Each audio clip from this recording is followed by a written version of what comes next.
आज़ादी के बाद से ही भारत और पाकिस्तान के बीच संबंध बेहद खराब रहे हैं। पाकिस्तानी सरकार और वहां बैठे आतंकी हमेशा ही भारत के खिलाफ साजिश रचते रहे हैं। उनके नापाक मंसूबों को नाकाम करने के लिए भारतीय सेना के साथ ही खुफिया एजेंसी भी 24 घंटे एक्टिव रहती है।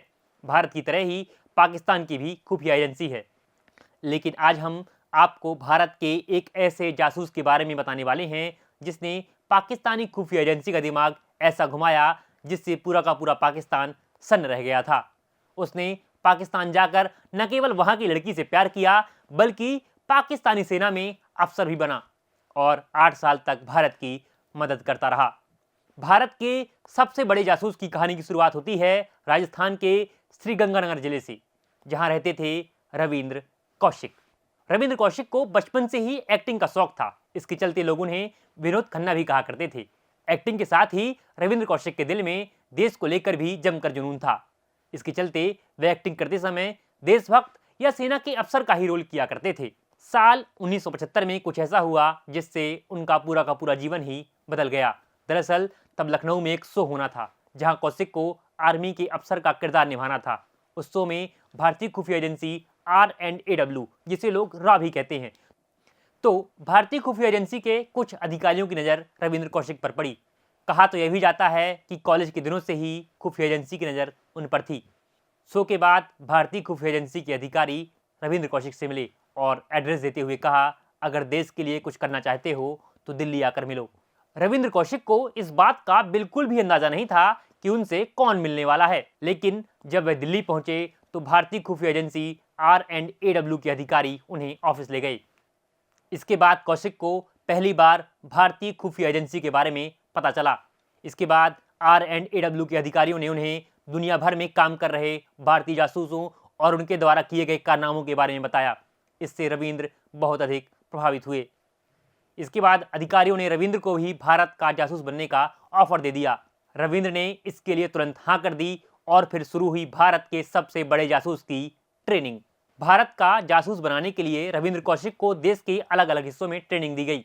रविंद्र कौशिक को जासूस बनाने के लिए देश के अलग अलग हिस्सों में स्थित ट्रेनिंग सेंटर में ट्रेनिंग दी गई। उन्हें पाकिस्तान के लिए तैयार करना था, इसलिए पंजाबी, उर्दू, अरबी पढ़ने लिखने के साथ ही इस्लाम से जुड़ी छोटी छोटी तालीमें दी गईं। सीधे शब्दों में कहें तो छोटी छोटी बारीकियां सिखाई गई थीं। इसके बाद पाकिस्तान के नक्शे से लेकर वहां की राजनीतिक पार्टियों और आर्मी के ठिकानों तथा हथियार चलाने की भी ट्रेनिंग दी गई। इतना ही नहीं, पकड़े जाने पर किसी को शक न हो इसलिए उनका खतना तक करा दिया गया था। रविंद्र कौशिक पाकिस्तान जाने के लिए पूरी तरह तैयार हो चुके थे, लेकिन वहां भेजने से पहले खुफिया एजेंसी के अधिकारियों ने उन्हें दूसरे देशों में भेजकर आसान टास्क दिए, जिसमें वह पूरी तरह खरे उतरे। फिर क्या था, करीब 2 साल बाद उन्हें पाकिस्तान भेजा गया। इसके लिए उनका नाम और पता दोनों बदल दिए गए। नया नाम था नबी अहमद साकिर और पता पाकिस्तान का पंजाब। रविंद्र कौशिक ने अपने घर के लोगों से कहा कि दुबई में उनकी नौकरी लग गई है और फिर वह पाकिस्तान के लिए रवाना हो गई। कराची पहुंचकर वह वहां लोगों से मिलजुल कर रहने लगे और फिर कॉलेज में भी एडमिशन ले लिया। भारतीय खुफिया एजेंसी के अधिकारी रविंद्र कौशिक को जितना समझदार समझते थे वह उससे कहीं अधिक तेज और होशियार निकले। कुछ दिनों बाद पाकिस्तान आर्मी में वैकेंसी निकली तो रविंद्र ने सोचा कि जासूसी के लिए इससे बेहतर कोई और रास्ता हो ही नहीं सकता।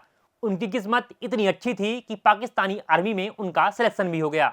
इसके बाद उनके काम के चलते पाकिस्तानी सेना में उन्हें प्रमोशन पर प्रमोशन मिलते चले गए और वह मेजर के पद पर पहुंच गए। साथ ही वह एक एक इंफॉर्मेशन भारत भेजने लगे। इससे भारत को पाकिस्तानी सरकार और वहां की सेना के हर एक कदम की जानकारी होती थी। उनकी इस बहादुरी के चलते तत्कालीन प्रधानमंत्री इंदिरा गांधी उन्हें ब्लैक टाइगर भी कहती थीं। इसी बीच रविंद्र कौशिक को पाकिस्तानी सेना के अफसर की बेटी अमानत से प्यार हो गया। वह उससे शादी करना चाहते थे। इसको लेकर उन्होंने भारतीय खुफिया एजेंसी के अधिकारियों से बात की। इस पर अधिकारियों ने उन्हें शादी करने की अनुमति देते हुए कहा कि यदि वह अमानत से शादी कर लेते हैं तो इससे उनकी पहचान और भी छुपी रहेगी, किसी को उन पर शक नहीं होगा। इसके बाद रविंद्र कौशिक ने अमानत से निकाह कर लिया, लेकिन अपनी पहचान छिपाए रखी। रविंद्र इतने बड़े जासूस थे कि उन्होंने अपने पूरे करियर में कोई भी गलती नहीं की थी और ना ही ऐसा कोई काम किया जिससे उन पर किसी को शक हो सके।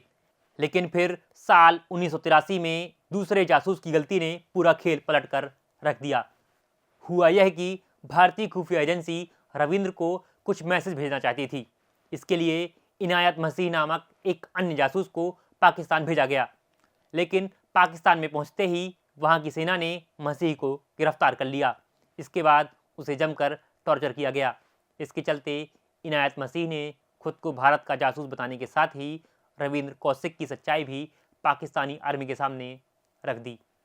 पाकिस्तानी अधिकारियों को जब यह पता चला कि उनकी आर्मी में मेजर बनकर बैठा हुआ व्यक्ति भारतीय जासूस है, तो उनके पैरों तले जमीन खिसक गई। फिर क्या था, पाकिस्तानी आर्मी ने बिना देर किए रविंद्र कौशिक उर्फ नबी अहमद साकिर को गिरफ्तार कर लिया। गिरफ्तारी के बाद पाकिस्तान ने रविंद्र कौशिक को जमकर टॉर्चर किया, लेकिन उन्होंने भारत से जुड़ी कोई भी बात पाकिस्तान को नहीं बताई। पाकिस्तान में जासूसी के चलते पहले तो उन्हें फांसी की सजा सुनाई गई, लेकिन फिर उस सजा को आजीवन कारावास में बदल दिया गया। जेल में लगातार बंद रहने के दौरान रविंद्र कौशिक कई भयानक बीमारियों से पीड़ित हो गए थे। इसके चलते नवंबर 2001 में पाकिस्तान की जेल में ही उनका निधन हो गया। इस तरह से भारत के सबसे बड़े जासूस एक ब्लैक टाइगर की कहानी एक था टाइगर बनकर रह गई।